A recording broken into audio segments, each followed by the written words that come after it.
behaviors. I mean, real difficult. And he's only in the fifth grade. And he's been bounced around school to school, expelled. And so I've been working with him along with another, our team. And we were really just beginning to make some headway. And over the break, he became homeless again. And it's like, man, one step forward, two steps back. His whole family, yeah, yeah, yeah. They were living with I think an aunt or something, and I guess she got fed up or tired or what, I don't know. Uh, I would say at one school that I work at, maybe a third of that population, those kids are homeless. Yeah, and school is like they love to come to school. I mean, they don't even want vacation because it's the one place they can come. Everything is consistent. They get food, they get fed, they get to play, they get to see their friends. They don't even want to go home because there's really no home to go to. And you talk about spring break, they didn't want spring break. The anxiety and everything of what I'm gonna do, how I'm gonna eat, what I'm gonna do all day. They don't want vacation. And we have full families that do that. I remember I went to um I'm trying to think of where it was. I was in Oregon, and I'm trying to remember what. Oh, I went to a pastors conference in Oregon, and in the hotel that I stayed at, in the parking lot, there was a family there that lived in their van. And it was amazing because I was there for 3 days. And in the morning, the family would come in to have breakfast. And the dad would leave and go to work. And the mom and the oldest daughter would ask them every day, is there something we could do around here, around the hotel? Help the maids pick up, because they didn't. So they were working. They just couldn't pay the rent. And there's a lot of families like that here. And so I'm saying all this to say that the church can't can't effectively address the problem by itself. Even our local churches, we're part of the um, uh, Clergy Action Network, and we're trying to come up with ways that we can offer resources for homeless families and homeless people, but it's not even putting a dent in it. Um, Legislation is going to have to step in. We need funding for staffing, for caseworkers, for housing, for all of that, the full gamut. And we need oversight because there are certain programs that are getting funding, but they aren't doing the work. So when it's time to vote again, look at those candidates that are addressing that issue, especially because if not, there's gonna be some homeless people sleeping on your front door. Right around the corner or down the street. Uh, as you can see already, everywhere we go, we see tents everywhere. And we're a small city. Has anybody been to Oakland, Sacramento, L.A.? Like, right? Yeah, yeah. They have complete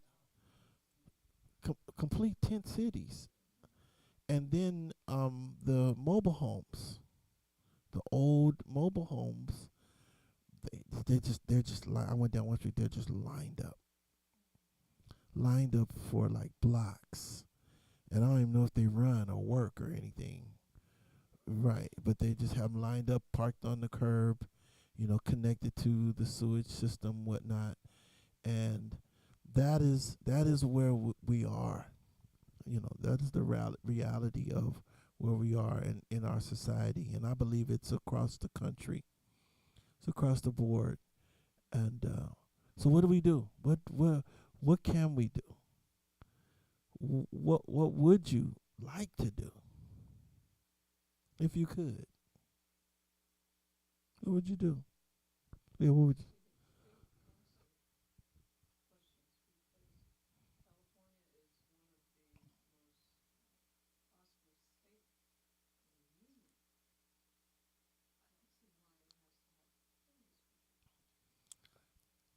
Taxes are the highest here in New York. Who is the highest too? Right, right, right. Yeah, right.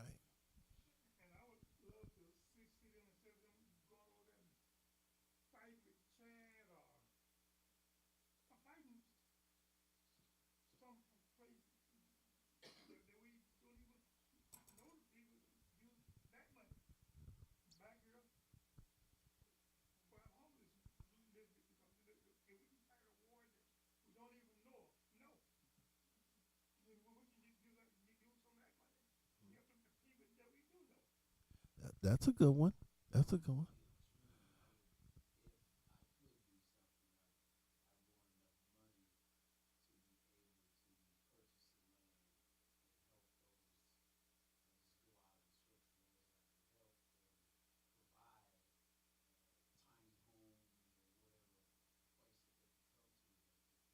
Hmm. There's a church here in Fairfield that are doing. No, not City Church. No, not with the tiny. That is City Church, but that's not. They don't have the tiny homes. There's another church in Fairfield that are doing the tiny homes and kind of building them and getting them ready for that. Yeah. Uh, Mission Samoa. Yeah, it's on the western. No, no. Yeah, no. It's a Samoan church, and they've turned into a mission.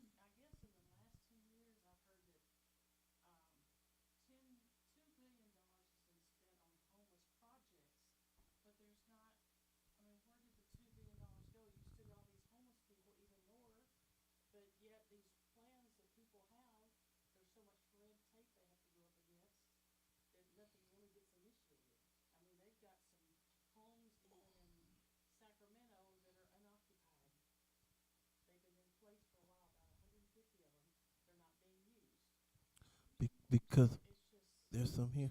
Yeah, yeah. It's because of you're right. It's because of the criteria and the red tape that they have to go through in order to not only qualify but get in, and it makes it difficult. Right.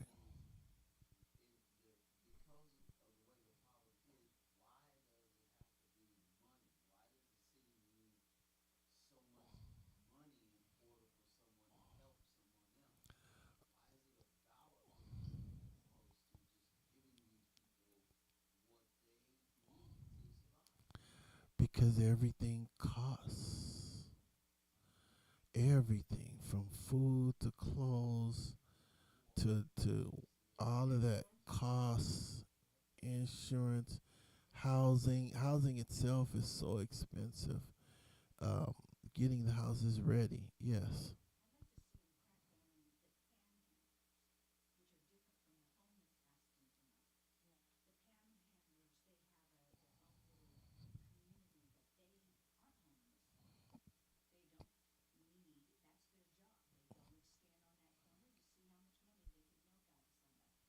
And they do quite well.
really explain why. There is a system that God set up when He gave the law to help the poor and the homeless. Well, what about a few years ago? I won't say how many. When you we never even spoke about the homeless because nobody recognized them except every year or so we'd have jobs going overseas, and every time jobs go, somebody don't have a job, and they Right, right, right. It's kept putting them overseas because a few years ago I know when well I think China has GM and whatever now Mexico have Ford or whatever. mhm. So all of those are good paying jobs except they're gone.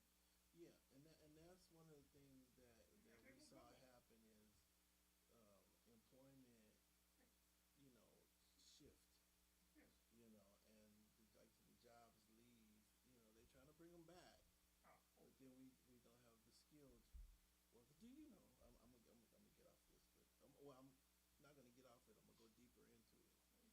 But you think it's bad now? We have second and third graders that cannot read Mm-hmm. because of going through the pandemic. Those second and third graders are 8, 9 years old. Mm-hmm. Before you can blink twice, they'll be 16, 17, 18, and won't have the skills to What get about the good paying jobs. what about no child left behind? We can't leave them behind. But that's the problem. That is really the problem. As we're seeing in the education system, is that um, we're not able to educate them, and I have some educators in here. We're not able to educate them effectively because we have to keep moving them through the curriculum.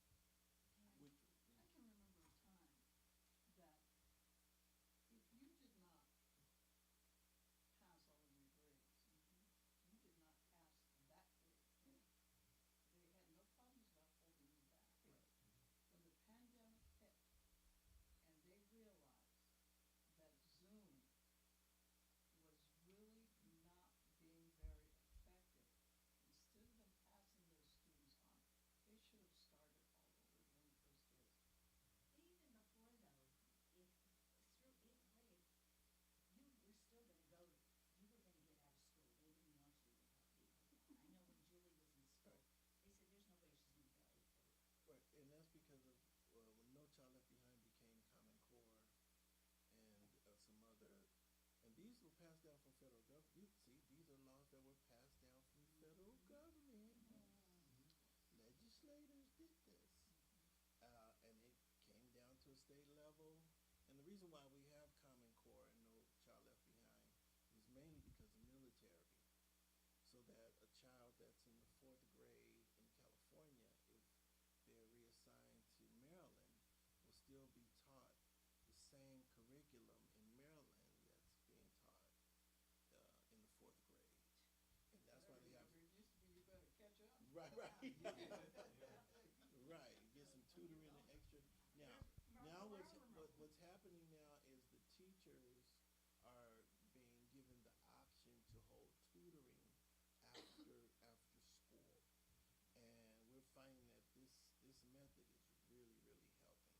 When the teachers stay after school, do whole tutoring class in certain subjects, and you know they get paid for it, but you know it's extra funds that they can do to help these kids catch up to the curriculum that is set, and the California Department of Education, they will not change the curriculum.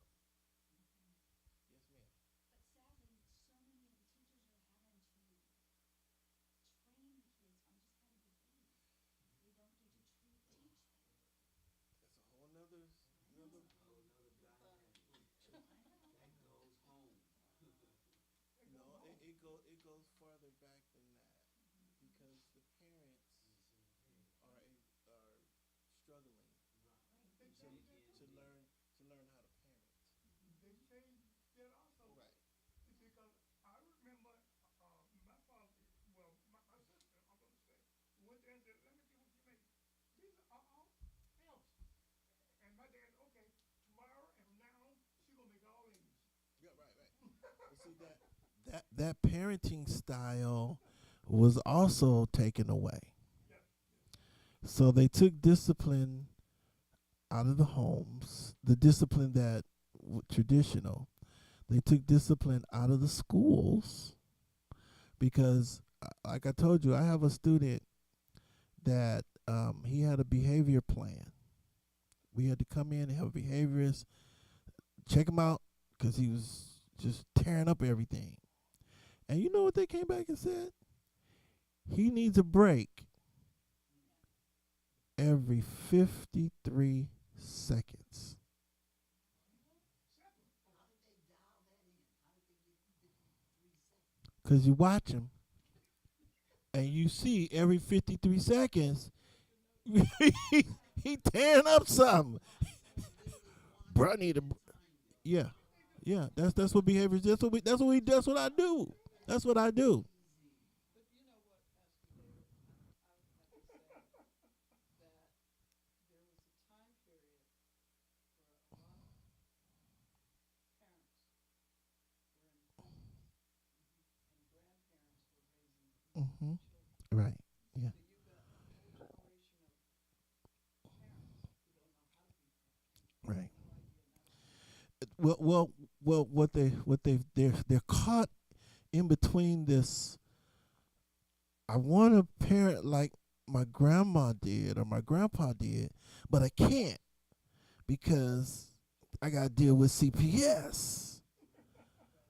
So then it's the attitude, well, y'all do it then, because I don't know no other way. I don't know other the environment. Right. And one of the things that parents do, the first thing they do is take away their electronics, which I think is like not the thing to do. Because electronics is that's how they're going to exist. This this generation, if you don't know how to navigate through electronics, you definitely won't get a job. You definitely won't be able to communicate. You you won't. I know it's sad. But that is the way these, and that's why these kids seem to come in the world knowing how to work a phone and an iPad and a tablet.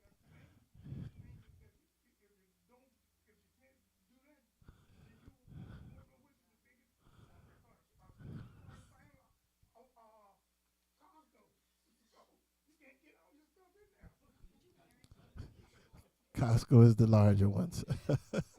Yeah, no, no. So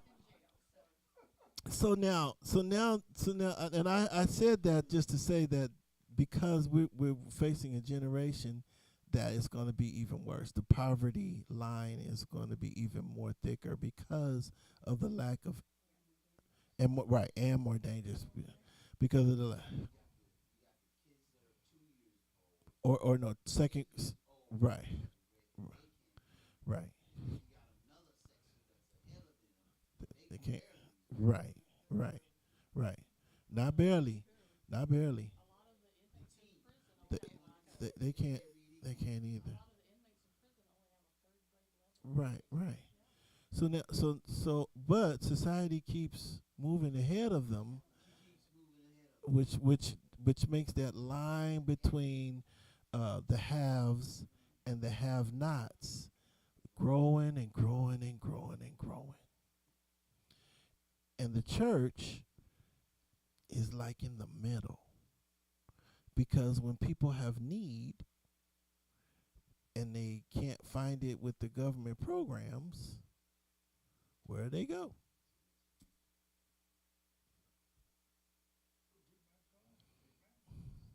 That's gonna be That's not too far away. Anarchy is not very far away.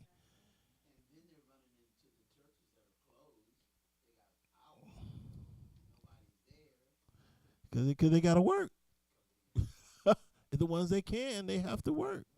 So now, so now we, but like I said, God had set up a system in the law on in the society that Israel, when they came into the promised land, how to manage um, homelessness and the poor.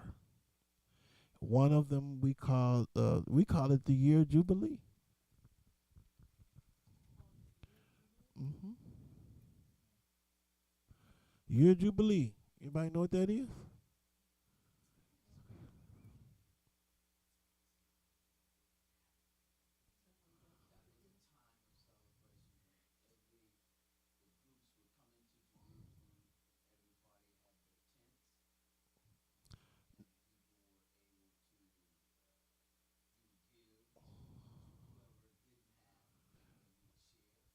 That that's that's a part of it. It is because that's kind of how they did it.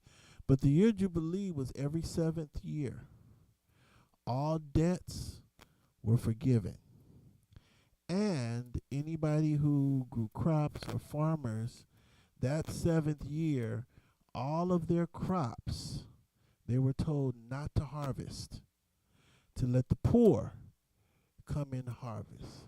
And so a lot of the poor would do is not only would they come in and harvest the crops, but they would save some so they can plant and begin their own business, you know.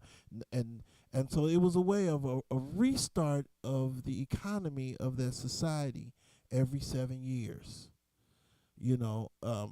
So you would glean what you could for 6 years to, build yourself up economically. But that seventh year, you know, all bets were off for at least that year. And also God set up these cities of refuge where and the cities of refuge are where the priest and the would be, as well as the poor and those that had to suffer punitive, for whatever they did. For instance, if you had been in jail, even though they didn't have it, but I'm giving an example. If you had gone in jail and you didn't have nowhere to stay, well, you would go to the city of refuge. And those cities of refuge were to be the best land of the tribe of Israel. So if Judah had all this land, the best part of that land was for the city of refuge. That's where the priests, the poor, those disenfranchised, those that had commit crimes, that's where they would live. And once a year, they would give a tithe, there go that word, to the city of refuge so they could all exist.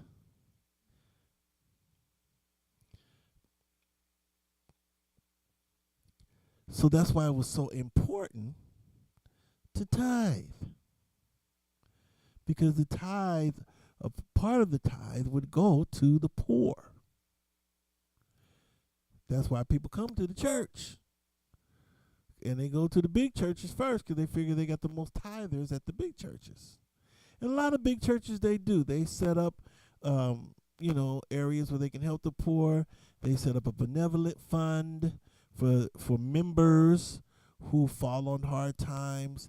And then they do missionary and they do outreaches. A lot of the larger churches that have that kind of capital, they do that. But in addition, the taxation system is also a way that's supposed to help the poor and the disenfranchised. So when you get taxed, some of that tax is supposed to go toward that. That is the way the government is supposed to set up, helping the poor, the disenfranchised. I don't know how much they do with the rehabilitation, but in some places you can get some federal money and county money to help, inmates to get jobs and, housing and things of that nature, but but it is incumbent upon our society to take care of the poor, the widows, and the orphans.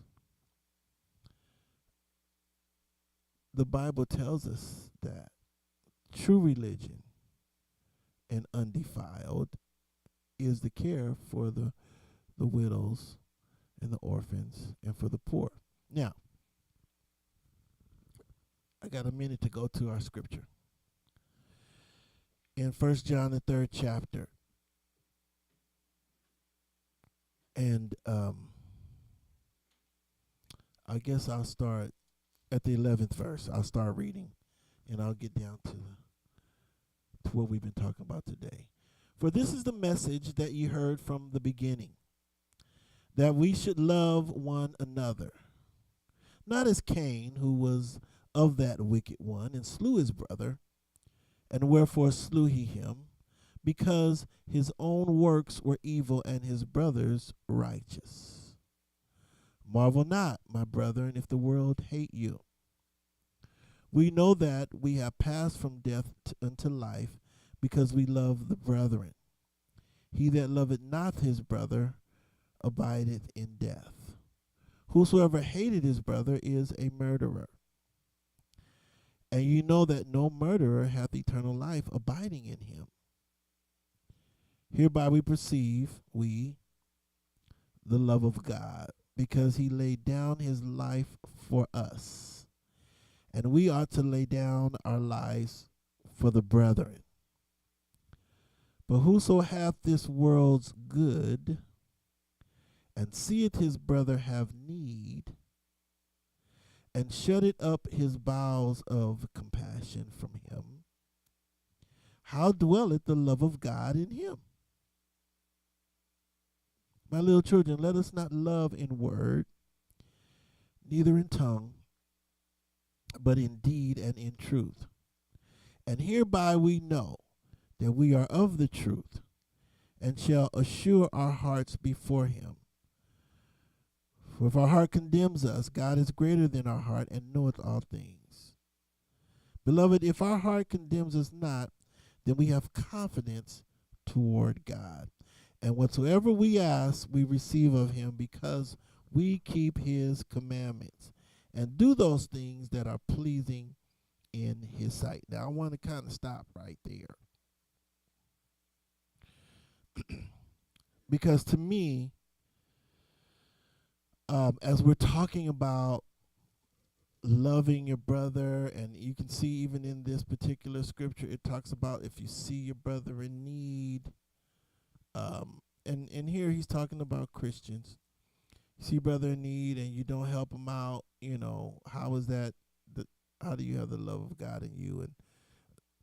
And he goes on to talk about the world hating you because you do righteousness.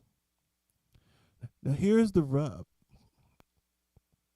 If you obey the commandments of the Lord and you seek to walk in righteousness, by the promise, you will be blessed. So you will be part of the haves because you are walking in righteousness. It's a promise. It says you can ask what you will. So walking in righteousness continually, eventually you will be prosperous. It might take you a little while. You will have some challenges because the enemy wants to come after your testimony. And so he may want to block you from being prosperous, block you from succeeding, so you can't tell people, my God is the one that blessed me. So yeah, you'll get that. That's That comes with the territory.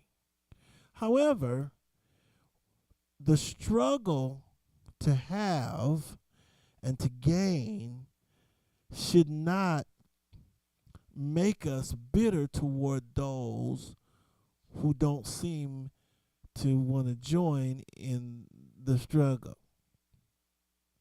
Those that give up, those that don't have the tools, those that maybe don't have the skills, and they're stuck in this vicious cycle of poverty. It should not make our hearts callous toward them.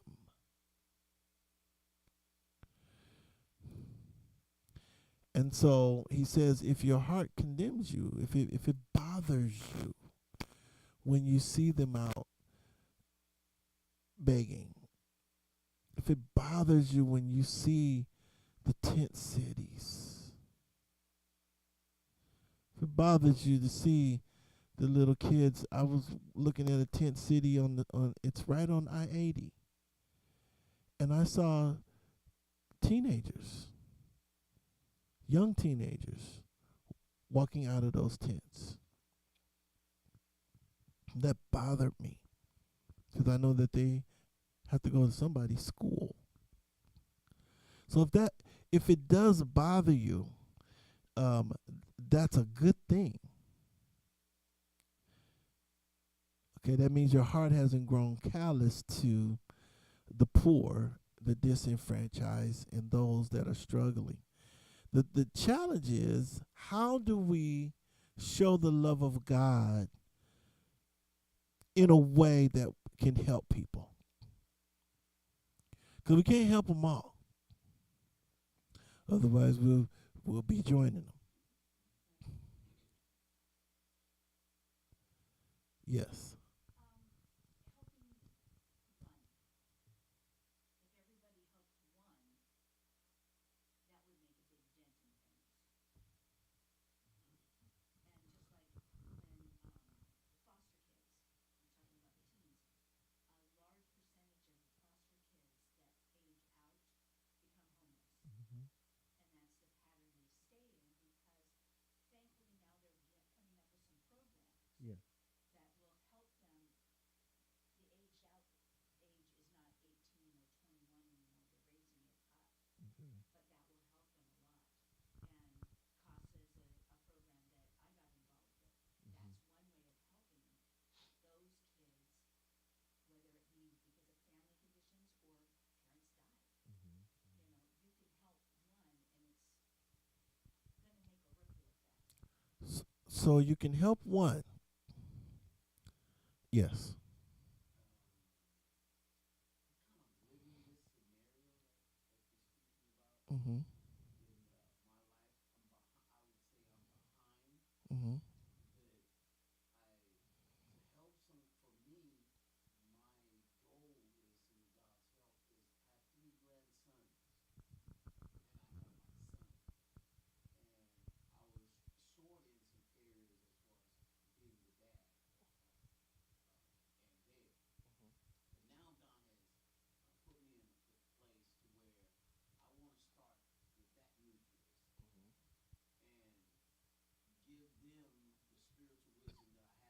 with that nucleus and give them the spiritual wisdom that I have, both learning here, in the church, and pass that on to them as to how to help others. And I feel that would be, helping the one or helping the three, to get them to understand what we're being taught is that you can't help all, but you can help some. So if I put that in their hearts to do, then that seed will grow up in them, and they will continue to help. I agree. I agree. Anybody else? Um, I believe that help has to be similar to the Good Samaritan, and that help has to be all the way to a point of making them whole. Just a band-aid is not going to help. Just help for a year or two is not really going to completely help them. You got to walk with one all the way through until they're in a position to help somebody else. And that means you may have to walk with them through college, through adulthood, through parenting, the whole nine. Because the majority of what we see out here begins with the mindset. It's not all in the mind, but it begins with the mindset. And once you can help them to change their way of thinking after they've thought, then you can put things in place. And because we are believers, pray for opportunities, pray for doors to be open, pray for God to bring resources so that they can, hi, so that they could begin to. Are you looking? Are you looking for a set of keys? No. Okay. Yeah. And I didn't take another CASA class. I resigned as a CASA because I was taking on Bella and I kept him. And he's still my kid. He's got a job. He checks in with me. There's months that have been rough, and he goes, Cheryl. I said, okay, let's go grocery shopping. And I take him grocery shopping, or I'll buy clothes or whatever. He's my kid. And both of his parents passed away, and he had some services through the foster care system and after age stuff, but he's on his own. Except now he knows he can count on me to go through, and that's going to help me help him move on instead of being stuck in the system and just going down the other way. Well, and we have different um, we have different types of disenfranchised. We have the homeless. The Bible calls them the fatherless. We have the developmental disabled, those that are, for whatever reason, have disabilities. And then we have those that are just fell on some hard times and cannot get up. And the way, especially living in California, you fall behind here. It's hard. And even if you find a job, you need someone to be patient with you at least a year. At least a year to allow you to save and to um, purchase the things that you need to be functional in society. And sometimes, you have people and they're buying things for themselves. Well, you should be, saving up for a car, but it's a daily functionality too. In addition to hopes and dreams. So as believers, I think one of the ways is definitely some of the burden goes onto the local church, and it's really contingent upon the tithers and a budget that a church can set aside for benevolent to help. I mean, we have to do it. Every church should do something. I don't care if it's $20 to go to buy somebody some groceries, especially within their own community or within their congregation.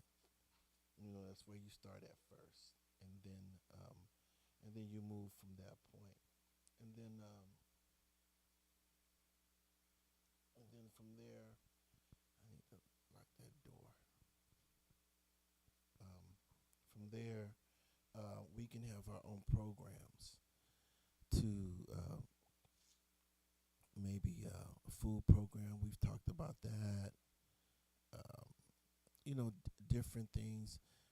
everybody does the once a year Thanksgiving thing, and it's novel. But you'll hear the homeless say, "Okay, after this day, what? You know, we still need help." So we're going to try to, through TLC Family Services, at least identify resources that we can point people to and help people. We're a small church, so our benevolent fund is small, but yet effective. I must say, we've helped a lot of people.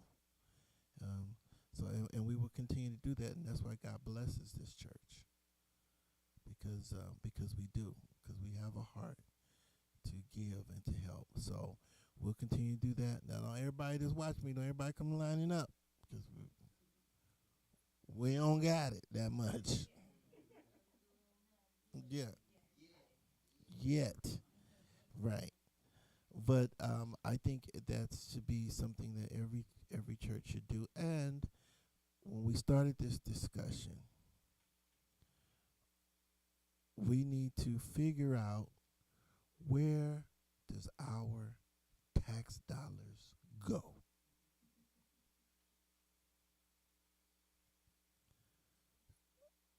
State of California charges 40 cents tax per gallon of gas. That's just one tax.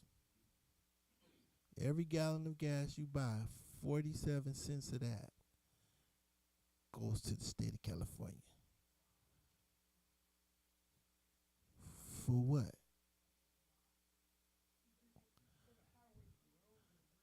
Uh-huh.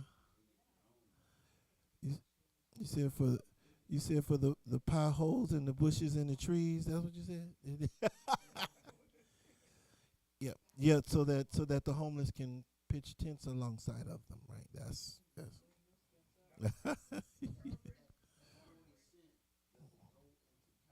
47.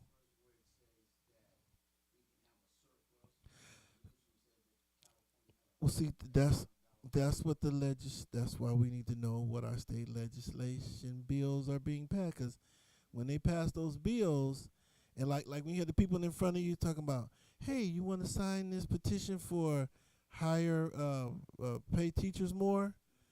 Well, I guess what they doing, because that ain't right. And where you getting the money from? From your taxes. Which taxes? Well, yeah, yeah. But see, all those little bills that they pass are designed to say, hey, we see that they're taking 47 cents per gallon. Can we get like 5 cents of that to put over here? 10 cents to put over there? And like I said, that's just the gas tax. We're not talking about your sales tax, your tax on when you go to the grocery store, anything that you're paying taxes on. It looks small. It looks like, okay, if you look at your receipt, you'll see, okay, I paid $2.57 for what I bought. Well, that money adds up. And so where is that pot? And where is that going? Is it going to help the homeless? Is it going to help foster care? Where is it going? And which one of my politicians will well, yeah. Well, but which one will write a bill that can say we need to designate some of these funds to the poor, or designate some of these funds to the McKinney-Vento Act, which is the Homeless Family Act? So which one or which one of the politicians that said no? Let's put it over here. I'm not even, and the gambling tax, the tax that they place on all these gambling places, where all that money?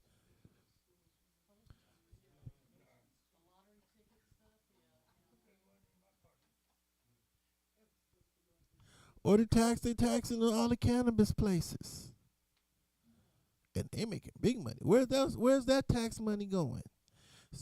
So when we are voting and we see all those, you know, California bill, blah blah blah blah blah, now 197, 190. We need to read it to know what it's saying, and then I like to always go to see who wrote it. Who wrote that? Who wrote that bill that wants to take the money and do this with it?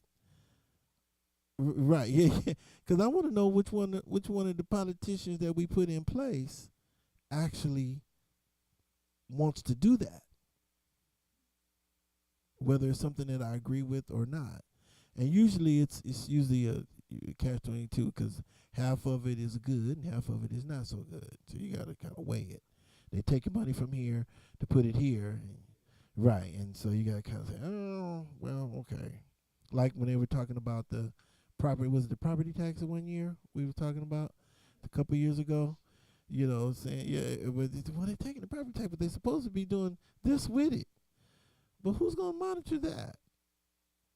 And that means they got to have pay some employees, a whole nother agency to monitor the money to make sure it's going to where it's supposed to go. But they got to pay their salaries and their pension, and 401k and everything. What happens when you lose your password and you call and you end up get somebody from India that answers you? Do they pay them too? Lord, help us today.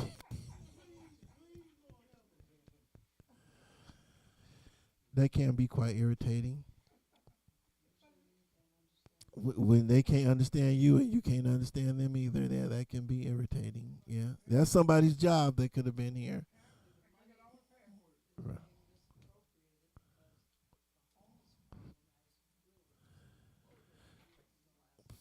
But you know what, Miss Lee, I would that would be my first guess is that there's misappropriation. But if you look at how the bills are written, it was written with that what we would consider misappropriation. In other words, it's written with, okay, certain percentage of this is going to go toward administration. Certain percentages is going to go toward research and development. And that's a big one, research and development, because that's not actually going to the actual service, what we call direct service. So when we read those bills and laws, and you're looking at, they wrote it in there. We just didn't quite read that this is what they were going to do with the money. They were going to pay all the upper management and the executives first, so they can sit down and determine what to do with what's left. Yeah, so we didn't see that. We didn't see that in there. We just thought, okay, it's going toward homelessness, but somebody's got to think of it. Somebody's got to administrate it. Somebody's got to come up with the systems to be able to do it. And by the time you do all of that, half of the money is gone. Right, right. And paying them very well. Yeah. Right. Yeah. Right. Right. And then they want to always talk about, well, yeah, I want to give a tithe because the preacher he ain't getting some new shoes. Really? You, That the preacher in his plane fix. Overhaul. I gave him a new plane.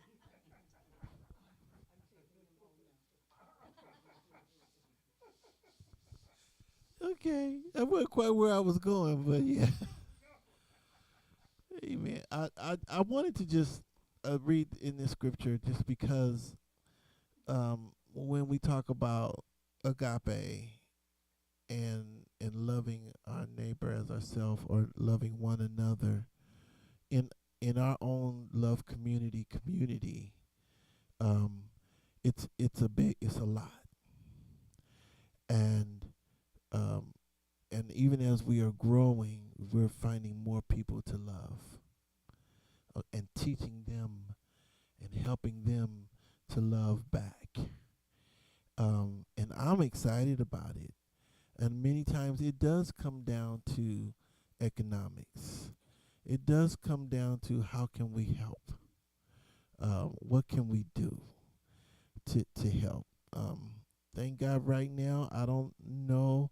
I only know one person that is kind of connected to the love community that's homeless, that's in a shelter right now. And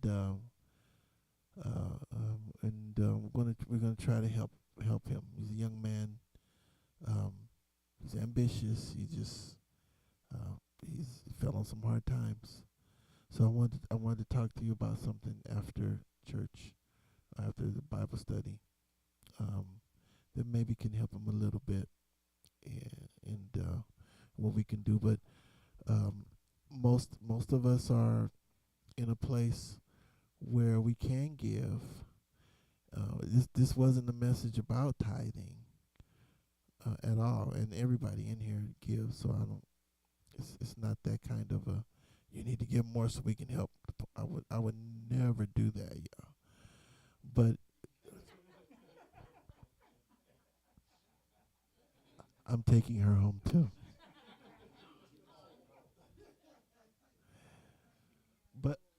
But I think we know our assignment at the Love Community. I think we get it. We get it, and I thank God for John's that third chapter. I didn't go into the whole things about hating and murdering and all of that because I think we know uh, what that means. Murder basically is separation, whether it's from life or you murder with your speech, and you're causing a separation, and whether it's in relationship or within a person's soul. You can say something to somebody that would just mess their soul up, and that's equivalent to murder because you got them all discombobulated and they're fragmented. And I know we don't do that here, or we shouldn't. And if we do, we know that it's a challenge. But be careful, what you say to people and how you talk to them, because some of them are very fragile, dealing with a lot of trauma and emotional injury that we have no idea of them trying to get over it and what triggers them. We just don't. There's no way we can know because all of us aren't therapists, and everybody's not forthcoming with their challenges, so that we would know because they would make them vulnerable. And a lot of people don't want to be vulnerable because they don't know who's going to take advantage of their vulnerability.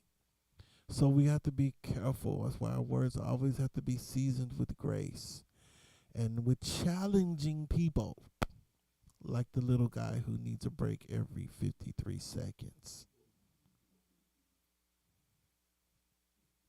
And his breaks have to be a minimum of 10 minutes.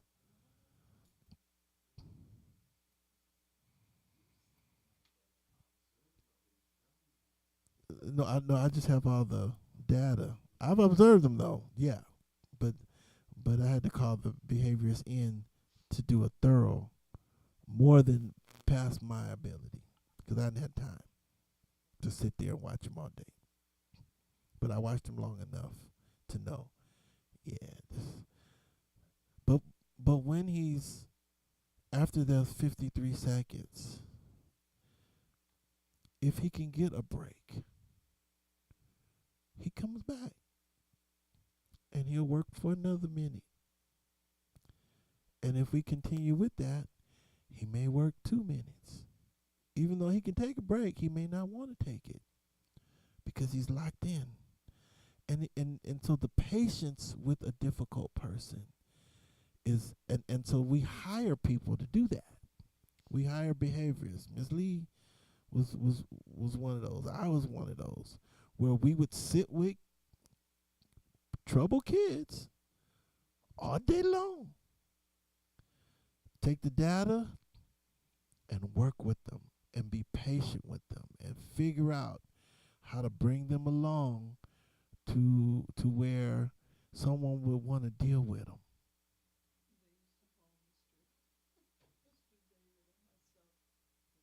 They used to call Mr. Whisperers. Yeah, yeah. But I was trained by Miss Lee. I watched her because she did. Yeah, I know. Yep. Now we know the success rate. Your success rate is. But you know what, Miss,